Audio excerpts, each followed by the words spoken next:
Unit 1.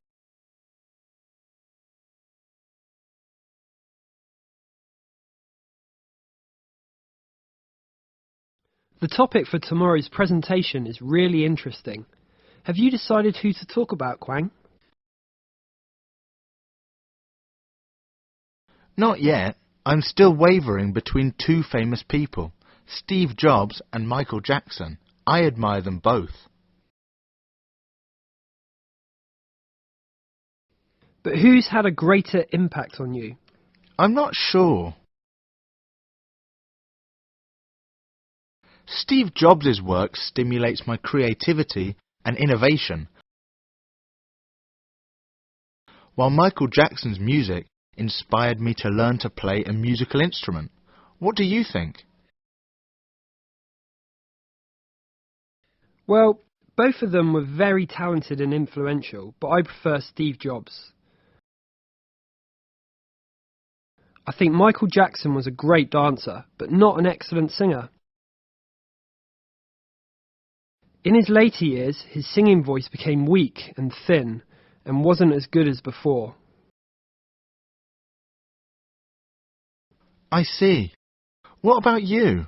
Who are you going to talk about? Christine Hare. You mean the lady who won the US MasterChef trophy in 2012? That's right. I know your dream is to become a famous chef. Is that why you want to talk about her? Yes. What's more, Christine is a blind chef and a gifted writer. She's very talented and determined. It was absolutely amazing to watch her use all the kitchen tools and prepare the dishes. I agree. I remember how excited I felt when Christine was creating those great-looking dishes, and even anxious when the judges were tasting them. By the way, do you know where she was born? In Vietnam or the US? In California, but she was inspired by memories of her mum's cooking. It seems you know quite a lot about her. Good luck with your presentation tomorrow. The same to you.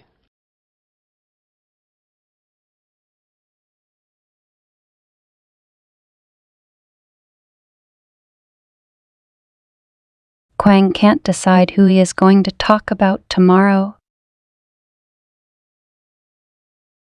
Kwang wants to become as famous as Steve Jobs and Michael Jackson. Hung likes Michael Jackson's singing. Hung learnt to play a musical instrument because he was inspired by Michael Jackson's songs. Both Kwang and Hung admire Christine.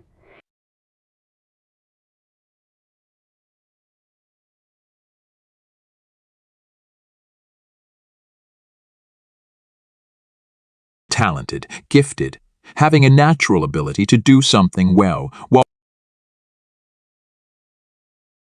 distinguished, very successful and admired by other people. Respectable, regarded by society as acceptable, proper and correct. Generosity, kindness or willingness to give,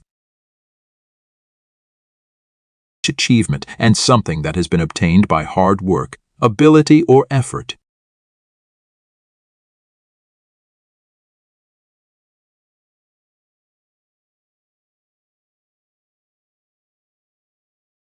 Alexander Yersin, who had quite a distinguished career in medicine, devoted his life to the poor and sick people in Vietnam.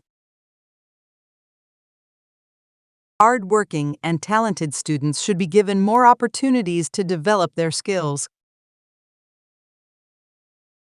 The new album is one of his greatest achievements. It sold 50,000 copies just in the first week. After my father got a well-paid job at an international company, we moved to a respectable neighborhood. Don't allow other people to take advantage of your generosity. You should learn to give wisely. G.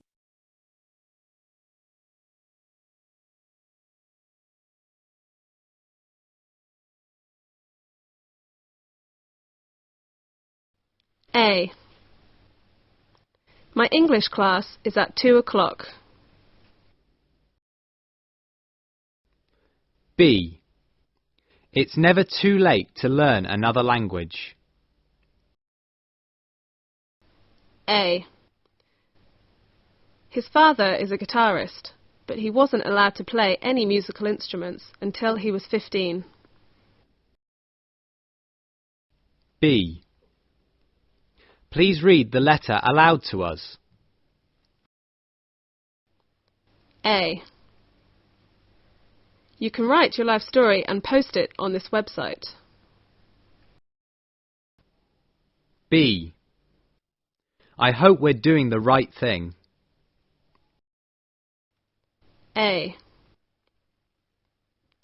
J.K. Rowling's new novel will come out next month. B. I knew where he was hiding, but I didn't know why he was wanted. A. Beethoven composed some of his finest works here in this house. B. Did you hear the latest news about Steven Spielberg's film? A. She has been involved in many community projects. B. Jan has just posted his latest bean soup recipe on the internet. You should try it out.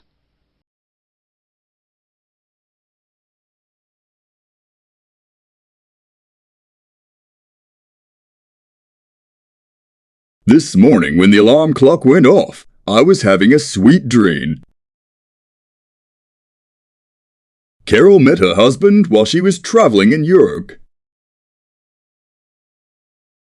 I was working on my computer when there was a sudden power cut, and all my data were lost. When we shared a room 2 years ago, Line was always taking my things without asking. When Tom called yesterday, I was doing the washing up in the kitchen, so I did not hear the phone. Frank was constantly asking for money last year when he was still out of work. Mark requested complete silence when he was composing music. In 1417, Angrian Tri joined the army of Lelai, who was then leading the resistance movement in the mountainous regions.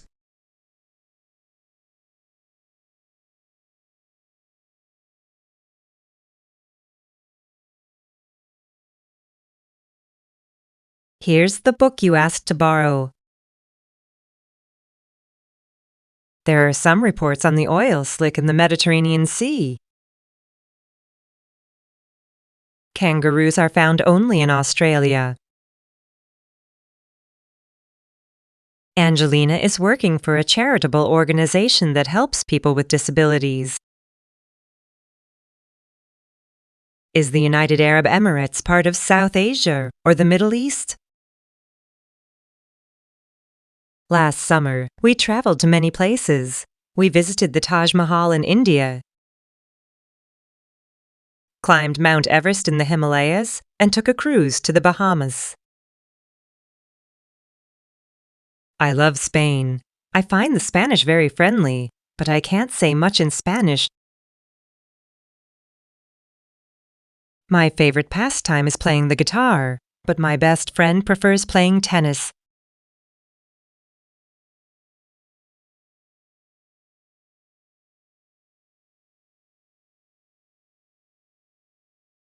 There's a chance that she'll win the competition again. What nice weather! Let's go for a picnic. I went to see Dr. Ye yesterday because I had a fever. She asked me to stay in bed for 2 days.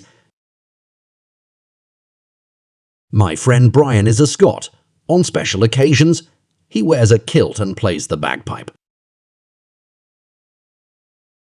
I'm not talking about global warming, but traffic congestion. This is quite a different problem in our city. The teacher gave us a test on indefinite articles yesterday. It wasn't easy, but I could get a good mark in the test. I like ice cream, but I'm not in the mood for an ice cream now. Let's go for a coffee. No, thanks. I don't drink coffee.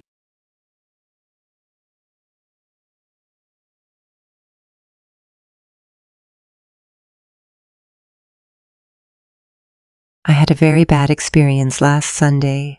I bought a flash drive from a computer store in a local shopping center. When I went back home, I inserted it into my computer, but it was not recognized.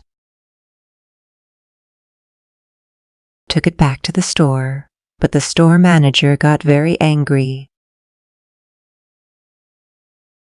He pointed at a crack on the flash drive and said his store was not responsible for such a defect because it had probably been caused by my carelessness.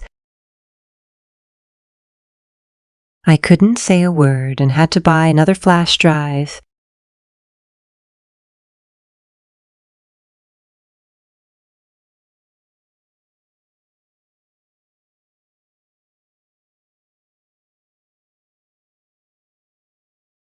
Larry Stewart came from humble beginnings. Born in Mississippi in 1948, he was brought up by his grandparents. In 1971, Larry found himself jobless and starving for several days. After a free meal given by a restaurant's owner, he vowed to help others whenever he could. Larry then moved to Kansas City, where he was fortunate enough to make money in cable television. He began helping the less fortunate in 1979, and stories of Secret Santa started to emerge from the sea. For over 26 years, he handed out thousands of dollars every Christmas to the needy in public places, without ever revealing his identity. The more he gave, the more stories of his generosity spread across the United States. Secret Santa became famous, yet still anonymous. He kept his identity hidden until 2006, when he was diagnosed with cancer, which later claimed his life. Since Larry Stewart's death in 2007, his example has inspired others to continue his mission of kindness and charitable work.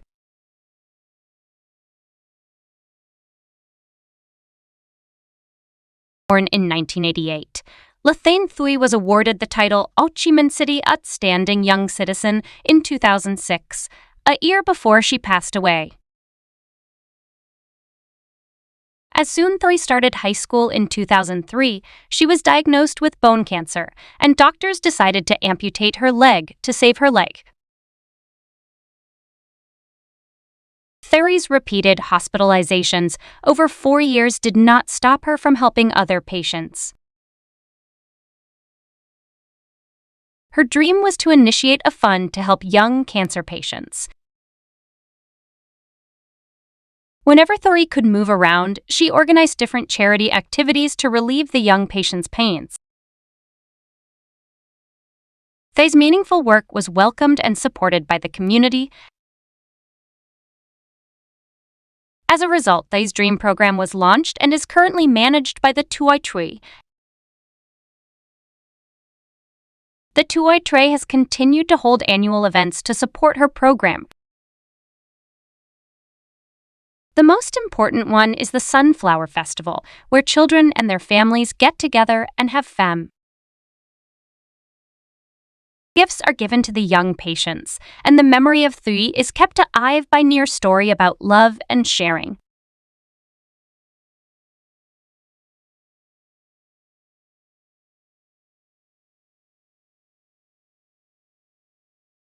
Every Christmas, Larry handed out thousands of dollars to needy people in public places. Because he gave money to people during the festive season of December, while his identity was hidden. People have been inspired to continue his mission of kindness and charitable work. Thuy organized charity activities to relieve young cancer patients' pain. She was awarded the title Ho Chi Minh City Outstanding Young Citizen.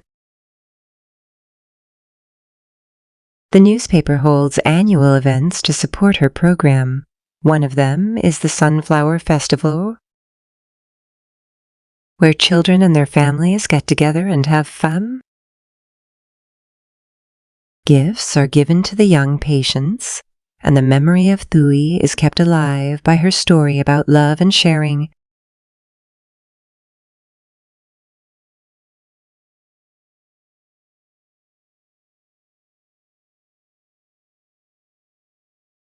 In 2015, I first went to the festival held at Korjie Park, Hanoi City, with my older sister.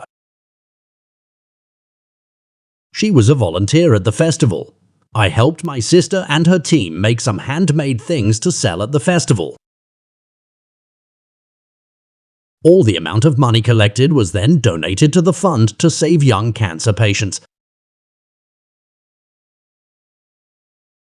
Yes, I'd like, because I love children and I want to do some meaningful things to support unlucky ones. I will help to fold paper sunflowers and teach those children how to draw. Seeing their little beautiful smiles will certainly make me happy.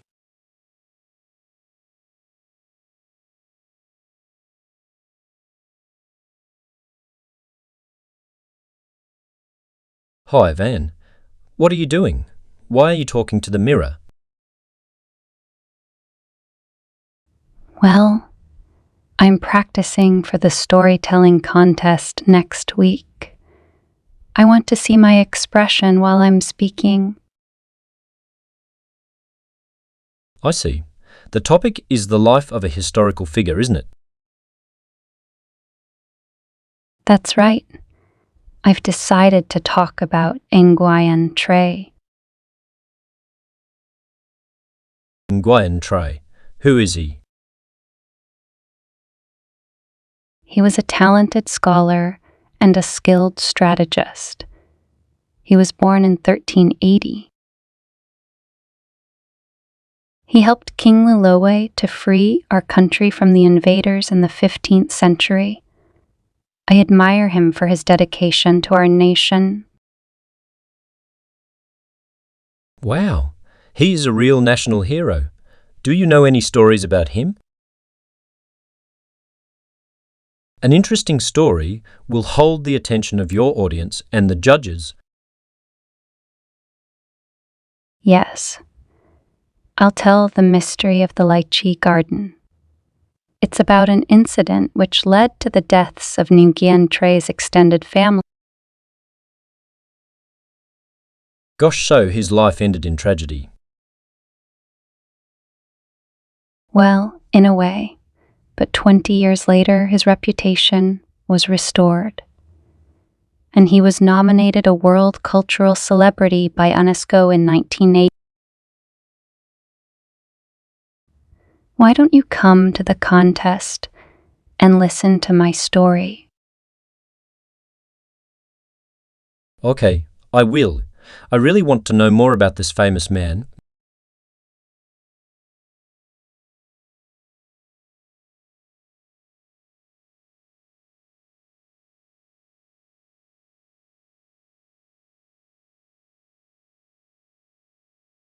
Welcome to our talk show with guest speaker Mr. Andy Lewis, a sociologist.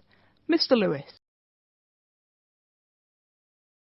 Please, call me Andy. I don't want to be too formal. No problem, Andy. These days, our audience seem to be overwhelmed with stories in the newspapers or on the internet. Stories about celebrities, political figures, or even ordinary people around us. You mean we're living in a world of stories and scandals? Right. As a sociologist, do you have any advice for our audience? I think there are two sides to this issue. We need some life skills to protect ourselves. First, we don't want other people to take advantage of our stories. They may use our private lives for blackmail or slander, in order to harm our reputation or just for fun. For whatever purpose, it could be extremely damaging. Exactly. So we should not reveal too much of our private life on social networking sites.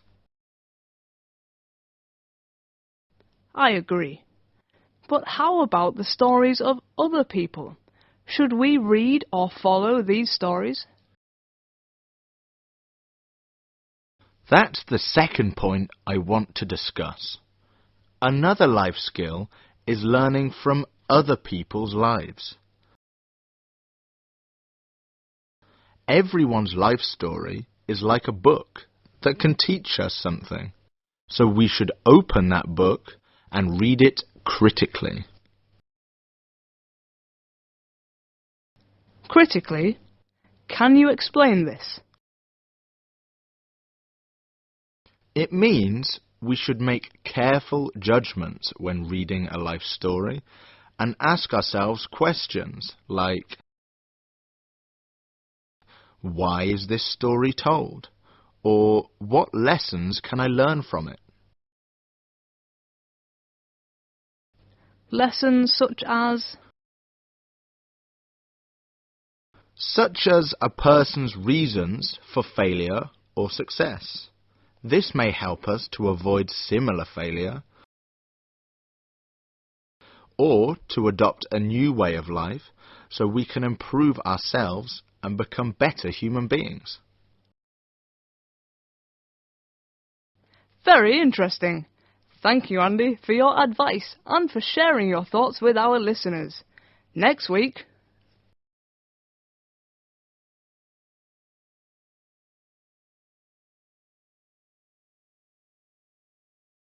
According to Cindy, our audience are overloaded with stories about celebrities and famous people.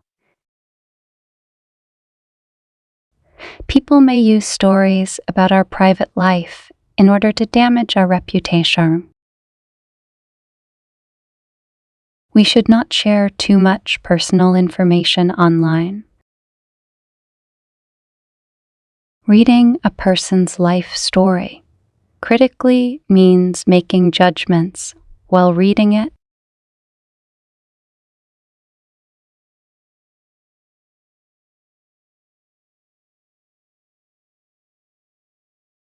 What life skills does Andy think people should have? The audience should have life skills to protect themselves and to learn from other people's lives. According to Andy, what questions should we ask ourselves when reading or hearing a life story? We should ask ourselves two questions. Why is this story told? What lessons can I learn from it? What can we benefit from learning about a person's failures or successes? We can learn how to avoid similar mistakes or to adopt a new way of life so we can improve ourselves and become better human beings.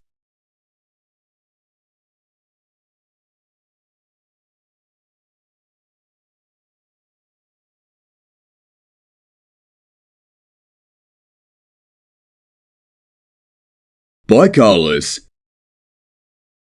Published 9 GMT in September. I was born without legs and was abandoned outside an orphanage in the Philippines, where I was brought up until I was 8. My foster mother, Molly Page, adopted me and brought me back to a home in Perth, Australia, for medical treatment. After getting used to my prosthetic legs, I became obsessed with sports and wanted to play soccer like all other children of my age. However, keeping balance on my legs while playing with the ball was a problem, so I was advised to try swimming instead. That was when my sporting career began. My mother sent me to a swimming club where I received the best instruction from Bruce Murphy. I would never forget my fear when I got into the pool for the first time. I felt so helpless and scared that I thought I would drown. However, Bruce was there, guiding me through the different stages and helping me to overcome my fear. I was surprised that I could make progress very quickly. In 2012, I competed in my first local competition. The following years, I started winning gold medals in different Australian championships for parathletes. Now at the age of 20, my dream is to become a champion swimmer in the Paralympic Games. I've told my own story hoping to encourage other people like me to try something new and challenging. Don't allow misfortune and disabilities to get in your way to success. Where there's a will, there's a way. This is my motto.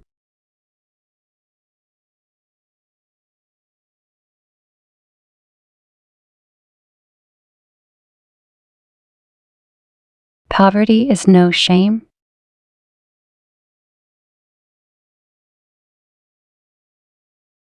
Published 60 GMT, 20 September. My parents died in a traffic accident when I was 10 years old, so I grew up with my grandmother who was too old and weak to work.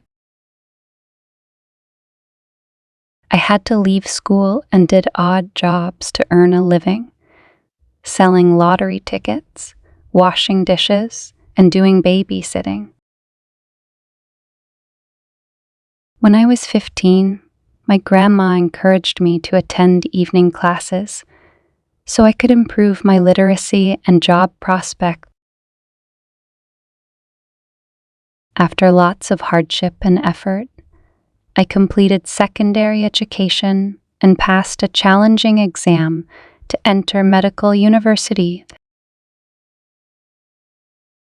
which is the dream of many students. However, I could not pay the tuition fees and had to reject the offer. The door to a new life was closed before me. I was completely disappointed and saw only gloomy days ahead. Then something incredible happened. I was awarded a scholarship from the Thane for college students from poor families. This was really a turning point in my life, because I could start my university studies and hope for a better future. 6 years of hard work at the university and of trying to live on a very tight budget came to an end at last. Now I am working as a doctor at a hospital, but I will never forget those difficult days. I am planning to set up and run a charitable organization to help poor students as a way to acknowledge other people for supporting. I've told my own story, hoping to encourage other people like me to overcome hard times. Don't let poverty defeat you and destroy your hopes for a better future. This is my motto.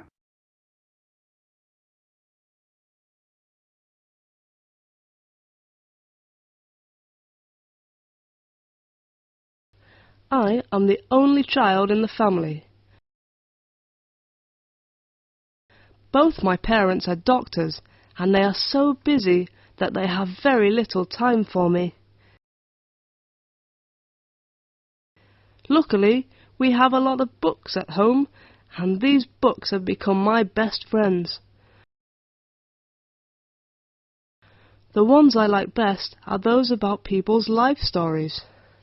My friends joke that I am a kind of walking encyclopedia, because I can answer all their questions about well-known historical figures, such as Tran Hung Dao, or Abraham Lincoln, and even influential composers like Beethoven or Mozart. However, sometimes I have a feeling that these famous people are unreal, despite reading all the facts written about them. Then, a new world opened to me after my 2 months holiday with my grandparents in the countryside. My grandfather told me his own life story. As a child, he was just a buffalo boy.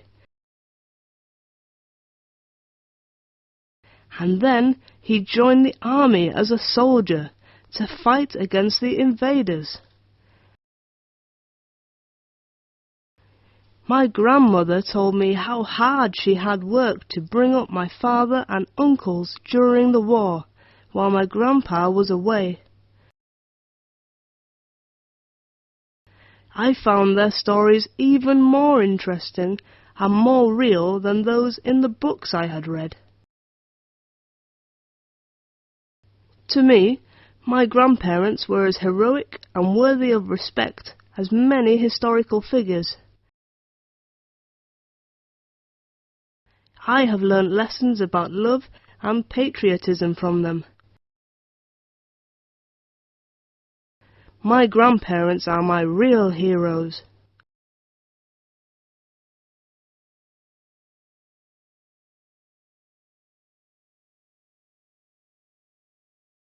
And enjoy reading books about people's life stories.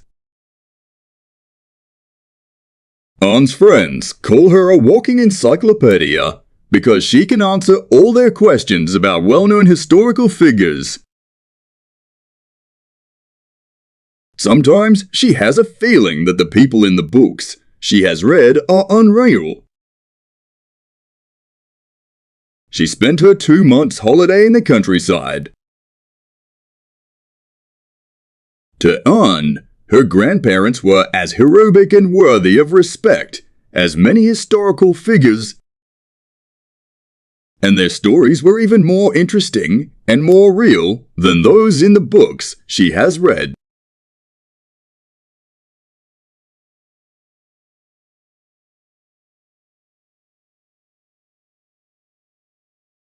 Sir Arthur Ignatius Conan Doyle was a Scottish writer and physician. He is best known his creation of Sherlock Holmes. A brilliant London-based detective, famous for his logic thinking and ability to solve difficult cases. Born in Edinburgh in 1859 into a prosperous family, Doyle was strongly influenced by mother, who was a well-educated woman. In his early childhood, she used to tell him vivid stories, which sparked his imagination. The second person who had a great impact on writing career was Dr. Joseph Bell, a professor at the medical school where Doyle studied from 1876 to 1881. Dr. Bell's keen powers of observation later inspired Doyle to create fictional detective character Sherlock Holmes. Doyle's active life provided him with vivid experiences for his stories, with a great love for adventure. He would never miss a chance to travel. He took a surgeon's position on a whaling ship sailing for the Arctic Circle. He served as a volunteer doctor in the Langman Hospital in South Africa during the War of Independence in 1900. He also acted as a war journalist during the First World War. Doyle's writing career started during his time at medical school. After graduation, he set up his own medical practice, which was not very successful initially, so he started writing stories again while waiting for patients. He wrote 21 novels and more than 150 short stories. He also published poems, articles, memoirs, and plays on various subjects. His most well-known works are the novels and stories with Sherlock Holmes and the fantasy novel, The Lost World, which were made into successful films. Doyle died at the age of 71 after a heart attack. In his honor, a statue of him was built in Crowborough, where he lived for almost 23 years.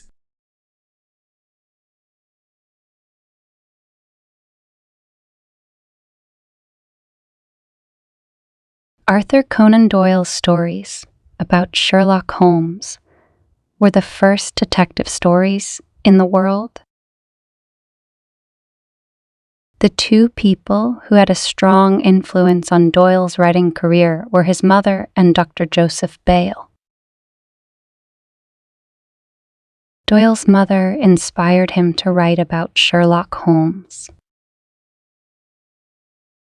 Doyle's life experiences were sources for many of his stories. The Lost World and his novels and stories about Sherlock Holmes were made into films. A statue of Sherlock Holmes was built in London.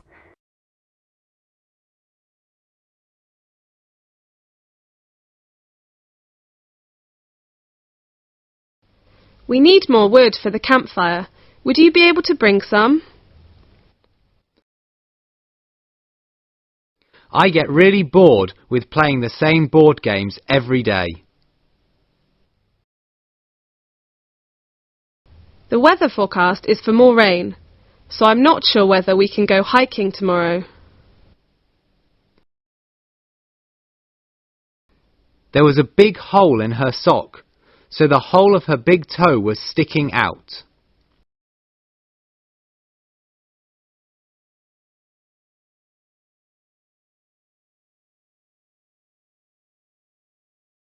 Naming streets after historical figure is a common practice around the world. After winning the MasterChef competition, Christine had gained a reputation as a first-class cook. You'll look more respectable if you wear a nice suit and a tie.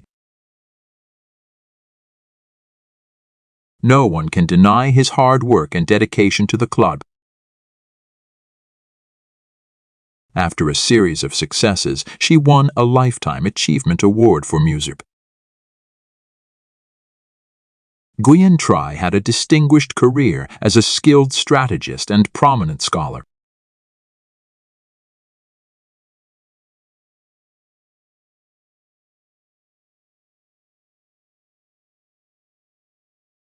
Marquis Hoai van Tran Quoc Toan was born in 1267. In 1279, Kublai Khan of the Mongol Empire began his attempt to take over Dai Viet and Champa. Facing threat from the north, in October 1282, Dai Viet's emperor gathered all members of the royal family and officials in the royal court to discuss ways to defend the country. The 15-year-old Tran Quoc Toan was not invited to the assembly because he was too young. He became very upset, as was shouting angrily outside the royal court. The emperor came out and gave him an Orient. He also ordered the young marquis to go home, while the emperor and the officials were discussing the war strategies. Tran Quoc Toan was still waiting outside the hall. He got so upset and stimulated that he crushed the orange with his own hand. Later, he began forming his own army and managed to recruit over 1,000 soldiers. While his troops were fighting against the Mongol army, he was always dashing to the front to drive the enemies back. His death was unknown, but today Tran Quoc Toan is considered one of the examples of Vietnamese patriotism, especially for the young generation.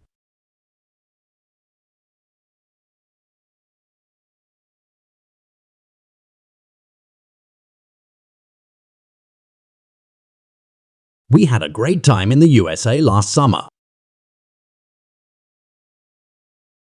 John decided to join the army and become a soldier so that he could fight for the country. Do the English drink tea or coffee at breakfast? We returned from a 2-week holiday in the Philippines and Indonesia. When you go to Paris, don't forget to visit the Louvre and take a boat trip along the Seine. You'll need a warm hat, a new coat and a pair of woolen gloves for your trip to Europe this season. My mother said she would go to the bank on Far Street to withdraw some money, and then she would drop by the supermarket near the theatre on the way home. In the rush hour in Hanoi, it's more convenient to travel by motorbike than to take a taxi.